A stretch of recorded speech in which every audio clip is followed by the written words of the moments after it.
começar a correçãozinha da tarefa. Preciso aproveitar bem o nosso tempo de aula daqui em diante para não ter sangria desatada no final do ano. Geralmente eu fico um pouco satisfeito com as aulas de ótica no final do ano, que é muito corrido. E aí quase não dá tempo para não absorver alguma coisa. Claro que no terceiro ano a gente volta a falar nisso, né? Mas não faz sentido a gente baixar a qualidade por falta de tempo. Então vamos lá, página 24, questão 3. Uma barra feita de latão com 2 metros de comprimento é aquecida de 100 graus Celsius. Não se esquecem, cara, se for uma questãozinha discursiva, mesmo que tu seja fera, não faça de cabeça, procure anotar os dados, mostrar a organização. É aquecida de. Isso é uma fala que eu lembro também me incomodou. Eu demorei a entender que quando o cara fala que é aquecida de, ele está falando é a variação de temperatura. Calcule a variação do comprimento da barra. Ele quer o ΔL dessa barra. Vai no formulário, dilatação linear, comprimento inicial, coeficiente de dilatação linear, variação temperatura. O texto forneceu o L0, o alfa eu não sei, e a temperatura é 100. Só que a apostila forneceu uma tabela na página 22 que fala que o latão tem coeficiente de dilatação 2 vezes 10 na menos 5. Confere pra mim. E aí, galerinha? Tudo bem pra vocês? Vai ver vezes 10 na menos 6 também. Foi só uma pegadinha. Beleza? Parabéns, garota. Isso que eu queria mesmo. Queria que alguém se manifestasse. Era isso, né? Eu peguei essa vírgulazinha e fiz assim, a Tony. Aí ficou 2 vezes 10 na menos 5. Frescura, né? Só pra alegrar a nossa manhã. 2 vezes 2, 4. Isso é 10 na 2, né? 10 na 2 com 10 na menos 5, 10 na menos 3 metros. Essa seria uma resposta já interessante em notação científica. Ou a gente poderia escrever 0,004. Ou ainda 4 milímetros. Concorda comigo? Então tu vê uma barra de latão de 2 metros, quando aquecido 100 graus Celsius, dilata 4 milímetros. É algo que se tu bota uma linha de referência, tu percebe, né, no olho. Tu percebe a dilatação.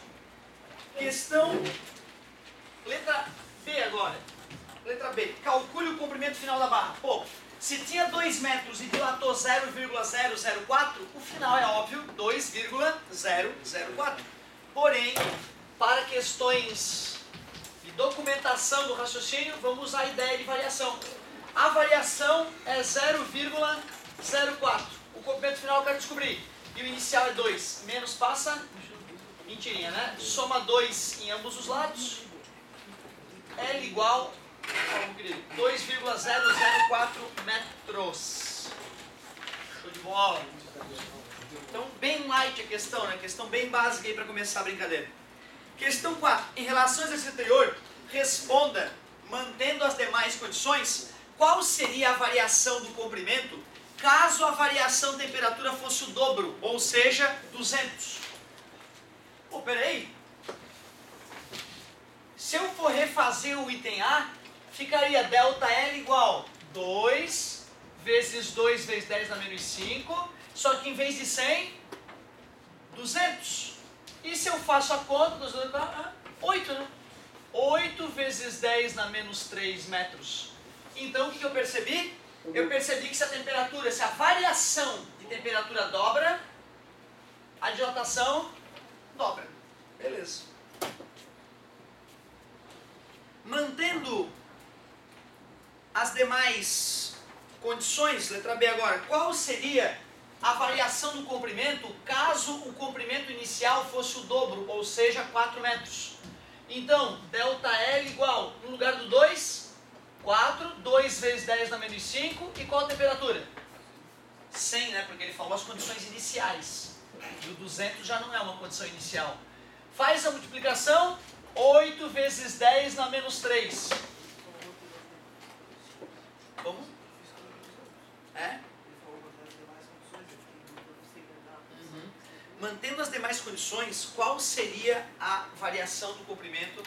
É uma interpretação possível. É uma interpretação possível.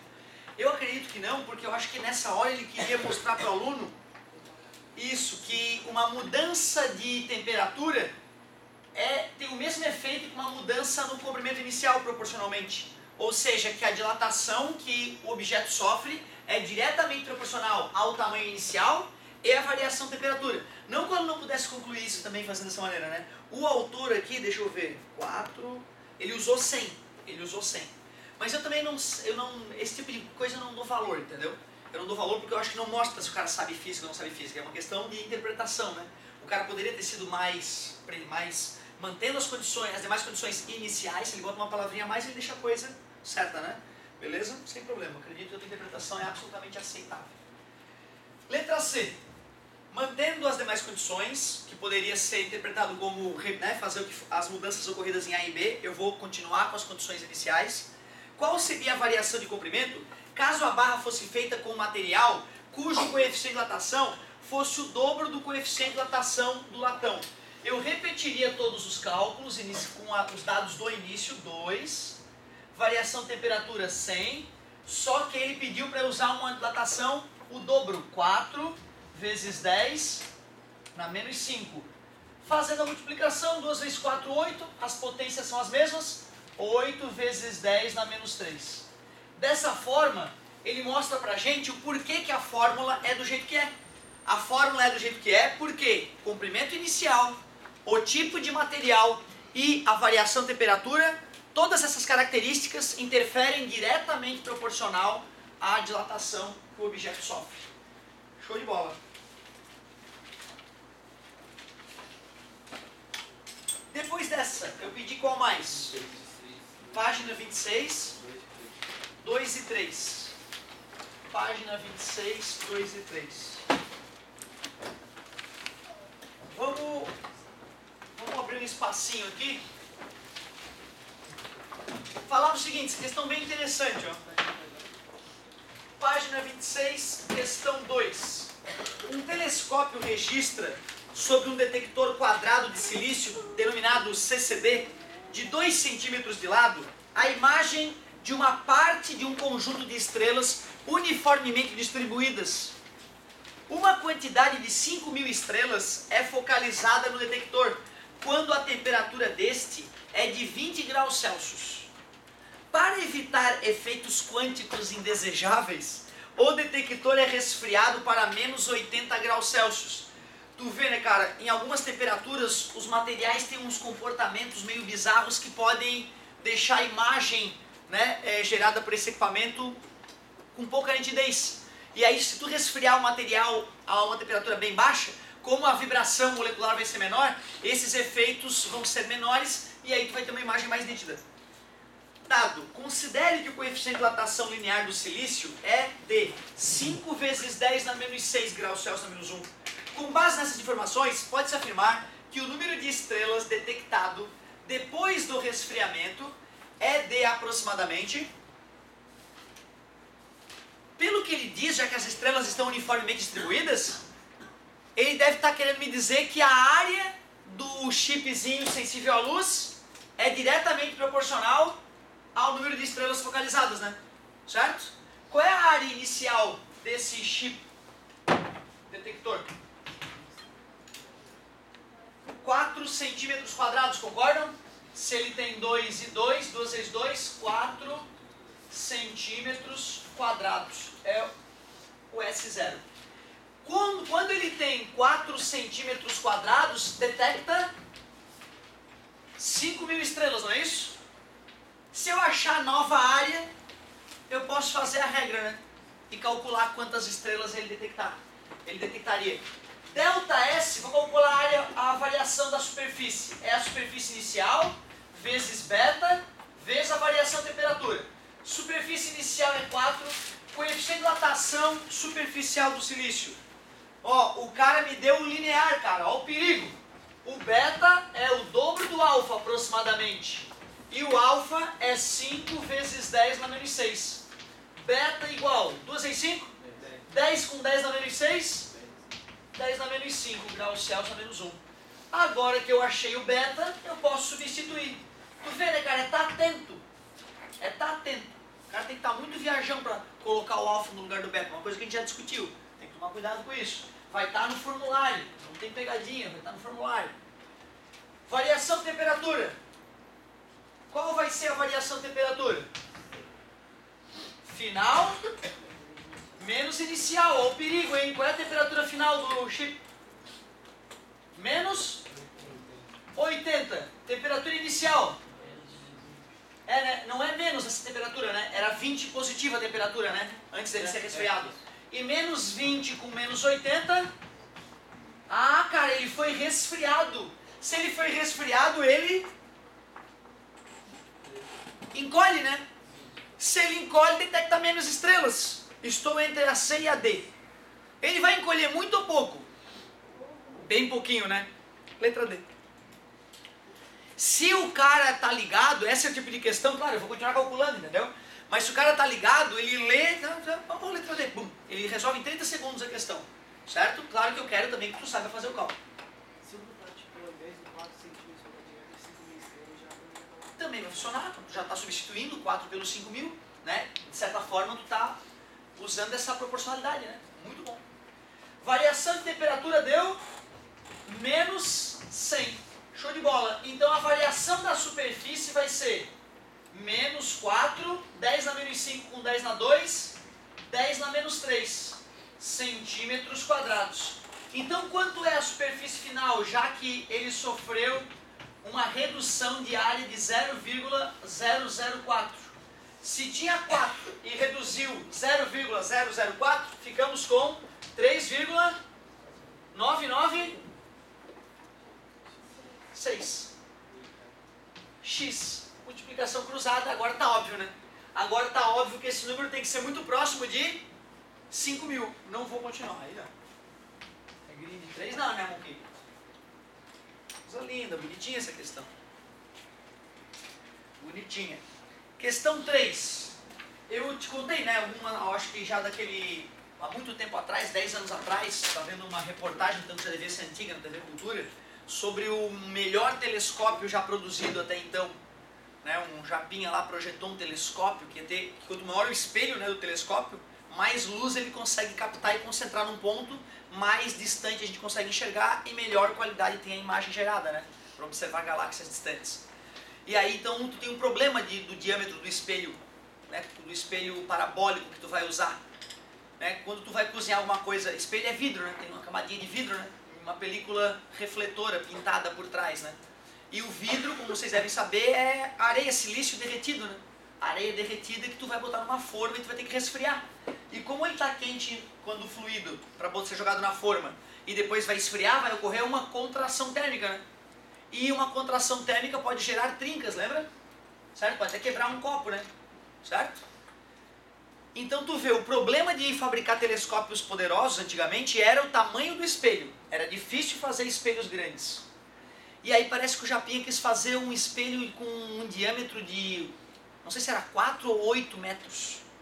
Um espelho único. Demorou 6 meses resfriando, se eu não me engano, o espelho, para não quebrar. 6 meses, num lugar com a temperatura controlada, caindo uma baixinha temperatura, né? Caindo 0,1 grau por dia, certo? Bem lentamente, para poder chegar na temperatura ambiente sem dar trinca no espelho. Quando montaram o espelho, cara, ficaram decepcionados, porque a qualidade da imagem não era boa. Descobriram, porque, detalhe, o espelho parece que ficou 2 ou 4 anos polindo, para atingir a precisão necessária. Não ficou um tiozinho, tá, esfregando o espelho, uma máquina polidora, 4 anos operando. Haja mão, né, para polir o espelho. Imagina um espelho desse tamanho, né, calcula a área, pi ao quadrado, né, aproximadamente, só para tu sentir o tamanho do polimento. Anos polindo, anos. Tu imagina, cara, a quantidade de engenheiro envolvido no tamanho do negócio. Monta, tá, todo cuidado do mundo para não quebrar. Focaliza a primeira galáxia. Puta, é uma merda. Gastamos milhões, gastamos não sei quantos anos, quase 10 anos com essa porcaria. Ficou ruim. O Japinha, não, mas peraí. Isso eu já imaginava que ia acontecer, porque é muito pesado esse espelho, então ele acaba se curvando sobre ele mesmo. Vamos corrigir, vamos colocar atuadores pneumáticos embaixo do espelho e vamos corrigir milimetricamente essa deformação. E aí conseguiram, naquela época, o melhor de todos os telescópios, né, e revolucionou o estudo de galáxias distantes. Hoje nós não temos esse problema, porque a gente faz os espelhos em partes. E aí pega vários espelhos menores e vai encaixando, formando o formato do tamanho que tu quiser. E aí, claro, depois dessa nova técnica, né?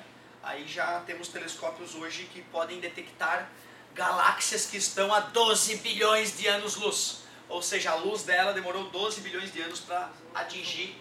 Não é um telescópio na Terra, né? É um telescópio instalado num satélite nesse caso, né? Porque a atmosfera terrestre, né, atrapalharia enormemente mesmo, né, nas regiões mais altas onde os telescópios são instalados. Sim, sim, né? Perfeito, né? Quando a gente diz anos-luz, é quantos anos a luz, que é a coisa mais rápida que existe, né, demoraria para chegar. Quer dizer que essa galáxia pode nem existir mais. É possível que o buraco negro no centro dela já tenha tragado as estrelas ao seu redor, certo? Com certeza. Nós olhamos o passado. Se a gente fizesse tipo, um telescópio muito gigante mesmo, tipo, a gente talvez conseguisse ver tipo, onde o Big Bang ainda não chegou. Tipo, Pois então, né? Pois então, o problema é justamente esse, né? Se tem luz, né? Ocorreu uma explosão, matéria sendo espalhada para tudo quanto é lugar. Nós não estamos perto da borda, né? Nós não estamos perto da borda. Então, para eu poder enxergar essa borda, eu teria que ver com que velocidade essa borda está se expandindo, né? Para que alguma luz oriunda dessa borda possa me atingir, certo? Interessante a ideia. Eu comentei isso com vocês uma vez, né? Que tem um lugar do universo que a gente vai analisar a radiação de fundo que vem menos radiação daquela região, né? Que se supõe que pode ser uma das teorias para explicar todo o universo. Quando a gente analisa qualquer canto do universo, tem uma radiação de fundo quase uniforme. E tem uma região que tem uma mancha, que não vem muita radiação de lá. O que aconteceu lá? Por que tem aquela, né, não uniformidade? E aí uma teoria é que é possível que seja a borda do nosso universo encostando em outra bolha, em outro Big Bang acontecendo. Então, é possível que isso já esteja acontecendo. Tu vê que interessante. Mas é demais para meu caminhãozinho. Vamos fazer mais umas continhas aqui. Vamos, qual é o número? 3? Parabéns pela colocação, hein, garoto? Gostei. Uma chapa retangular de zinco de dimensões 80 centímetros e 25 centímetros sofre elevação uniforme de 45 graus Fahrenheit. O cara está querendo me sacanear. Sabe-se que sob pressão de uma atmosfera, aos pontos de fusão do gelo e de ebulição da água correspondem os valores de 32 e 212 graus Fahrenheit, respectivamente. E que o coeficiente de dilatação linear do zinco é de 25 vezes 10 a menos 6 graus Celsius na menos 1. Determine, nesse aquecimento, o aumento da área da chapa em centímetros quadrados. Dilatação superficial, né? Ele deu uma apimentadinha só porque ele deu a variação de temperatura em Fahrenheit. E pelas informações do texto, esse cara não deu formulário. Ele queria que o aluno fizesse a relação matemática entre Celsius e Fahrenheit, na mão, joelho, pé, cabeça, pé, lembra? E criar a fórmula que a gente já conhece.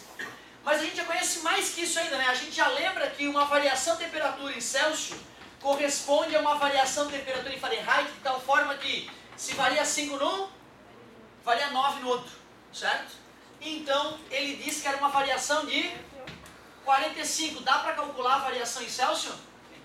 Multipliquei por 5 aqui, né? Então eu multiplico por 5 aqui, só para não precisar fazer um por escreve. 25 graus Celsius. Esse era o perigo dessa questão, era o que era tornar a vela um pouco diferente da outra. Ele disse que a chapa tinha quanto? 80 por 25. 80 por 25. Eu prefiro multiplicar por 100 e dividir por 4. 8.000, 2.000. Confere? 2.000 o beta. Ele deu o beta ou deu o alfa? Ó, ele deu o alfa de novo. O beta é o dobro do alfa. Linear é 25 vezes 10 a menos 6. Então o coeficiente de dilatação superficial é aproximadamente 50 vezes 10 a menos 6 graus Celsius na menos 1. Então vou botar no lugar do beta. 50 vezes 10 a menos 6. E a variação de temperatura, o perigo era ter usado o 45 ali. Tem que ser 25. 25 porque a informação foi dada em graus Celsius. O cara poderia ter dado essa informação em Fahrenheit, né? Por grau Fahrenheit. Tem que ficar ligado nas unidades. Variação da superfície é igual. 2 vezes 5, 10. 10, 100, né? Ou 10. 10 na 2, 10 na 3, 10 na 4, 10 na 5. 10 na 5 com 10 na menos 6. 10 na menos 1. 25 vezes 10 na menos 1. 2,5, como era centímetros, né? Quadrados, continua centímetro quadrado. Ele não pediu o tamanho final, né? Ele pediu só a dilatação. Se tivesse pedido o tamanho final, tivesse pedido tamanho final? 2000,5.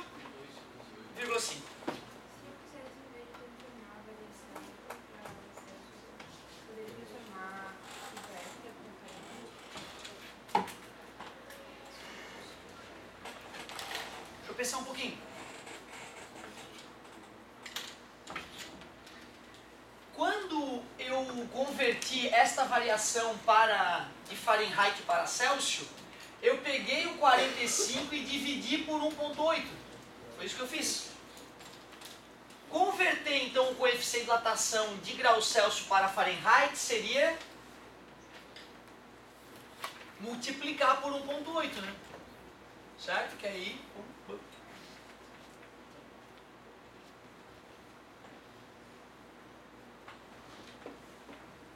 Ou seja, se eu boto 25 ali, se eu boto... Eu estou inseguro, entendeu? Apesar de ser simples a pergunta, eu estou inseguro. Vamos fazer um teste? Vamos fazer um teste algébrico. Né? Uma bela manhã.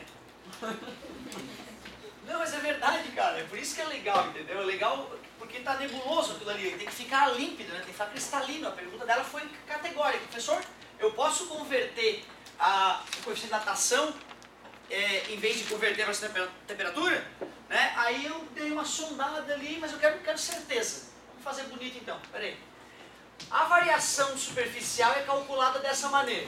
Eu posso, obviamente, operar em Fahrenheit, né? Estou acostumado, nasci na Inglaterra, e aí trabalho no meu laboratório com grau Fahrenheit, e a coeficiente de dilatação, quando eu vou medir no meu laboratório, vai ser por grau Fahrenheit. E aí eu me mudei para o Brasil, muito mais calor humano, e aí me mudei para o Brasil e agora me acostumei a trabalhar em grau Celsius. No laboratório eu meço por grau Celsius, né? Show! Se eu pego trabalhos antigos ainda, quando eu morava lá, Cambridge, uma professora de química, que chique essa mulher. Se o cara pega esses trabalhos e quer fazer um estudo e converter, é possível que em algum momento ele tenha que fazer essa alteração, né? Se eu tenho uma variação de temperatura em Celsius, eu tenho uma variação de temperatura em Celsius, para converter ela para grau Fahrenheit, basta fazer vezes 1,8. Certo? Isso ia aumentar esse resultado em 1,8, que não faz sentido. Só porque eu mudei a unidade vai mudar o resultado do cálculo. Absurdo. A realidade física é uma. Para que eu reduza isso, eu vou ter que dividir esse cara por 1,8. Então é verdade, para converter uma variação, um coeficiente de dilatação, seja linear, superficial ou volumétrico, essa é a parte legal. Não importa se é linear, né? Basta dividir o coeficiente em grau Celsius na menos 1 por 1,8. Vai transformar em grau Fahrenheit na menos 1. Agora eu estou absolutamente confiante, embora eu não tenha feito a prova algébrica durante. Ótima a tua pergunta. Vamos fazer essa análise dimensional? Esses garotos me deixam orgulhosos. Muito bem, análise dimensional.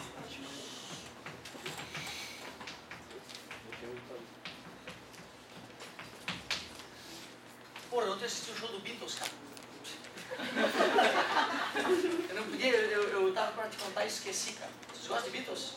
Uhum. Cara, e os caras são os irmãos, não, argentinos, de Buenos Aires, mas são gente fina, sacanagem. São gente finíssima e tocam um Beatles show, cara. Parece que é uma das 2 ou 5 bandas oficiais, hoje eu estou bem preciso. Entre 2 ou 5 bandas oficiais, né, com o selo do Beatles. Show, né, cara? Ia dar aula à noite, assim, né, tinha dado 11 aulas já, faltava 4 aulas à noite. Aí, de repente, o coordenador, ingresso para quê? Pro show. Show, cara. Show de hoje à noite. Quê? Não vou dar aula, eu vou pro show. Fiquei deprimido, cara. Bem chato. Desculpa, galera, eu queria dividir esse momento com vocês. Análise dimensional.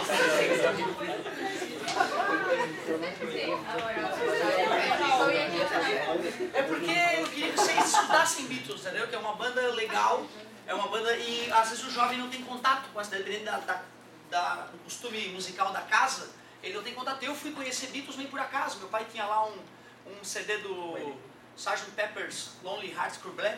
E eu treinei, cara.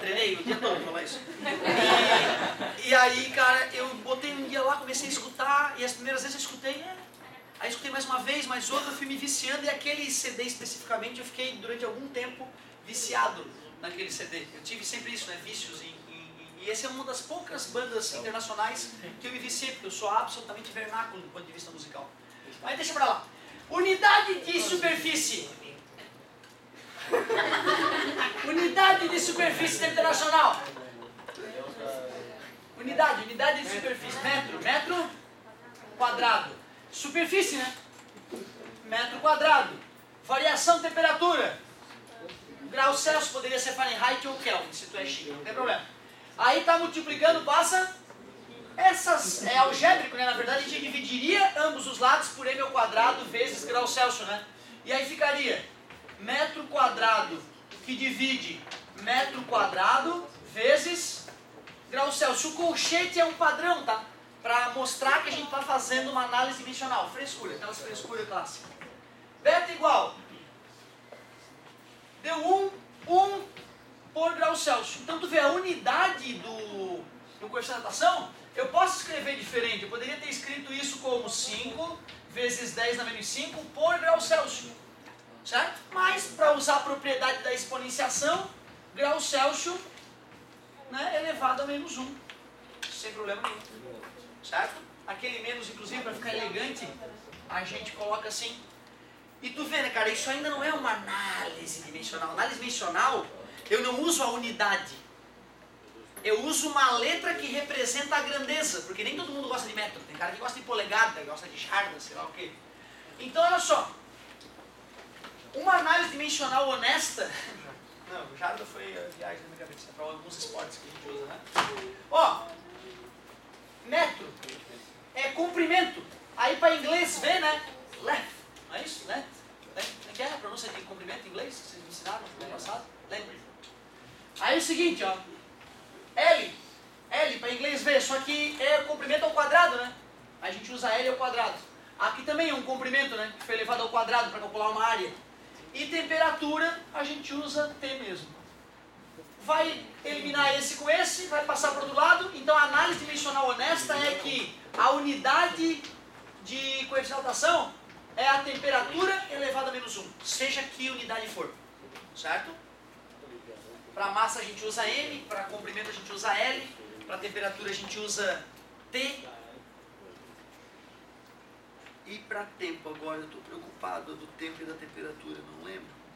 A gente pode usar θ para temperatura e T para tempo, né? Mas tem um padrão internacional que eu não lembro de cabeça. Me cobrem isso aí. Escreve θ aí pra mim. Me cobrem isso. Hã? Escreve θ aí.